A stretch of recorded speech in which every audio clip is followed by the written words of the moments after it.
Episode 2। Trisha और ईशान का पहला संवाद।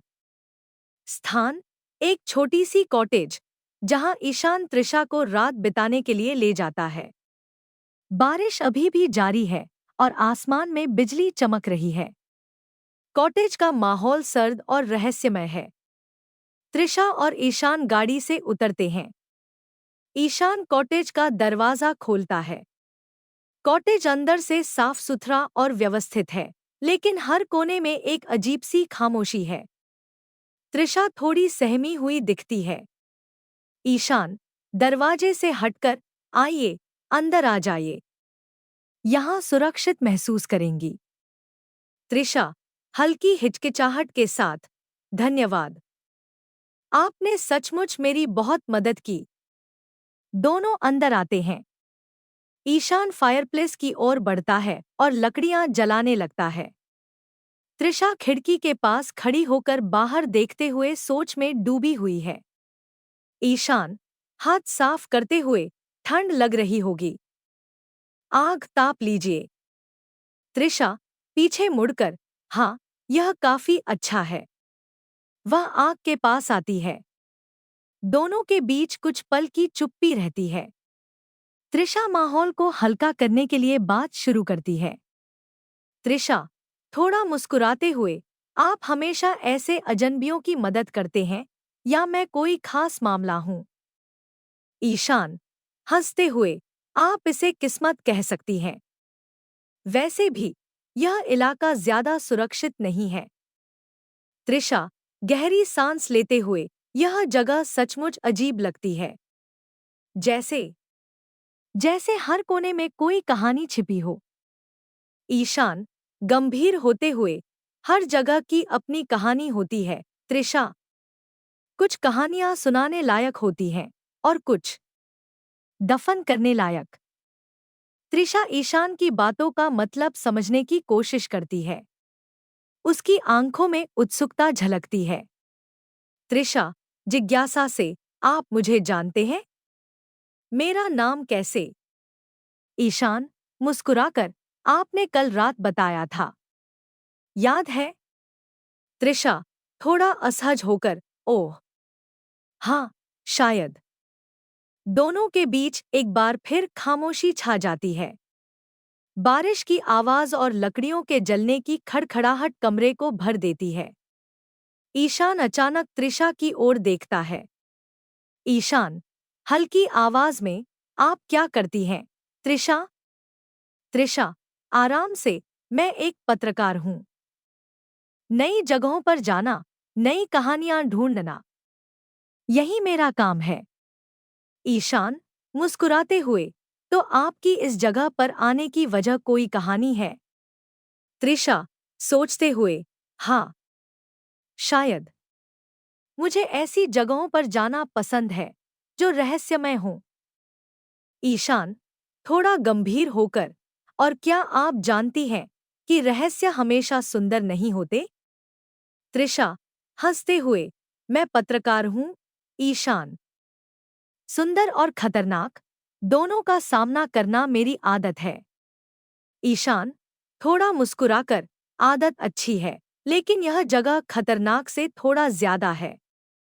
त्रिशा को ईशान की बातों में एक अनकही चेतावनी महसूस होती है। वह उसकी ओर गौर से देखती है। त्रिशा, धीरे से, आप इस जगह के बारे में इतना क्यों कह रहे हैं? ईशान, गहरी सांस लेते हुए, क्योंकि मैंने यहाँ कई कहानियां देखी हैं और हर कहानी का अंत सुखद नहीं होता। त्रिशा थोड़ी देर तक चुप रहती है। ईशान खिड़की के पास जाकर बाहर बारिश को देखने लगता है। त्रिशा, धीरे से, आप भी तो कोई कहानी छिपा रहे हैं, है ना? ईशान पलटकर त्रिशा की ओर देखता है। उसकी आंखों में गहरी उदासी झलकती है। ईशान, धीरे से, हर किसी की अपनी कहानी होती है, त्रिशा। कुछ कहने लायक और कुछ भूलने लायक।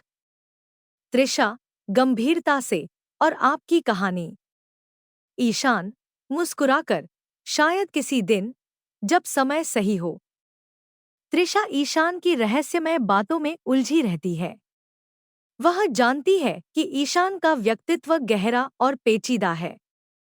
त्रिशा, थोड़ा मुस्कुराते हुए, आप बहुत रहस्यमय हैं, ईशान। ईशान, हंसते हुए, और आप बहुत जिज्ञासु। दोनों हंसते हैं और माहौल थोड़ा हल्का हो जाता है। ईशान किचन की ओर जाता है और 2 कप चाय लेकर आता है। ईशान, चाय देते हुए, यह आपकी यात्रा को थोड़ा आरामदायक बना सकती है। त्रिशा, चाय लेते हुए, शुक्रिया। दोनों चाय पीते हुए बातचीत करते हैं। उनकी बातचीत सामान्य होती है, लेकिन हर शब्द के पीछे छिपे अर्थ त्रिशा को ईशान के बारे में और जानने के लिए प्रेरित करते हैं। स्थान परिवर्तन। सुबह का समय। बारिश थम चुकी है। त्रिशा गहरी नींद से जागती है और खुद को कॉटेज के सोफे पर पाती है। ईशान नहीं दिखता। वह खिड़की के पास जाती है। ईशान बाहर गाड़ी की जांच कर रहा होता है। त्रिशा, आवाज लगाते हुए, गुड मॉर्निंग। ईशान, हंसते हुए, गुड मॉर्निंग। आपकी गाड़ी ठीक है। आप अब जा सकती हैं।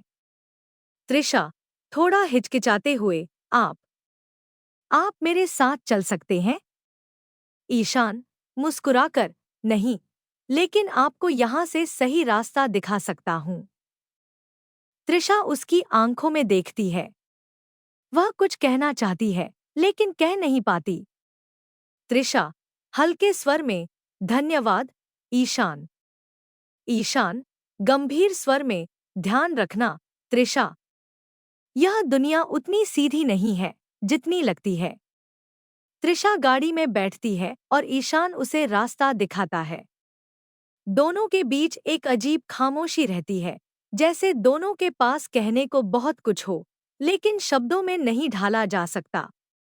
यह था चैप्टर 2 का विस्तृत विवरण। इसमें त्रिशा और ईशान के बीच का संवाद उनके व्यक्तित्व और उनके बीच की शुरुआती केमिस्ट्री को उजागर करता है। क्या आप अगले चैप्टर पर काम जारी रखना चाहेंगे? डिस्क्लेमर दोस्तों, मैं आप सभी को बता दूं, ये कहानी पूरी तरह काल्पनिक है। ये सिर्फ दर्शकों के मनोरंजन के लिए बनाई गई है। इसमें दर्शाए गए सभी पात्र, नाम, उत्पाद और घटनाएं पूरी तरह काल्पनिक है। ये कहानी किसी भी तरह से किसी भी व्यक्ति के भावनाओं, प्रथाओं, परंपराओं और विश्वासों के अपमान नहीं करती है। जैसे कहानी में बताए गए सभी चीजों का मात्र कहानी के लेखक द्वारा बनाई गई लेखक अपनी एक कल्पना है। तो दोस्तों, मैं आपको आगे बता दूं, अगर आप हमारे हॉट सिनेमा ऑफिशियल चैनल पर नए हैं तो वीडियो को भर लाइक और चैनल को सब्सक्राइब करना ना भूले। धन्यवाद। जानने के लिए ओनली ऑन यूट्यूब चैनल पर ये कहानियां हॉट सिनेमा अधिकारी द्वारा लिखित और कॉपीराइट की गई है। कोई भी कहानियां की नकल नहीं कर सकता। तो दोस्तों, आगे क्या होने वाला है ये जानने के लिए कहानी सुनते रहिए और केवल हॉट सिनेमा ऑफिशियल में। यदि आप नए एपिसोड पर अधिक अपडेट चाहते हैं तो हमारे टेलीग्राम चैनल को सब्सक्राइब करें, जिसमें हमारा डिस्क्रिप्शन में दिया गया है।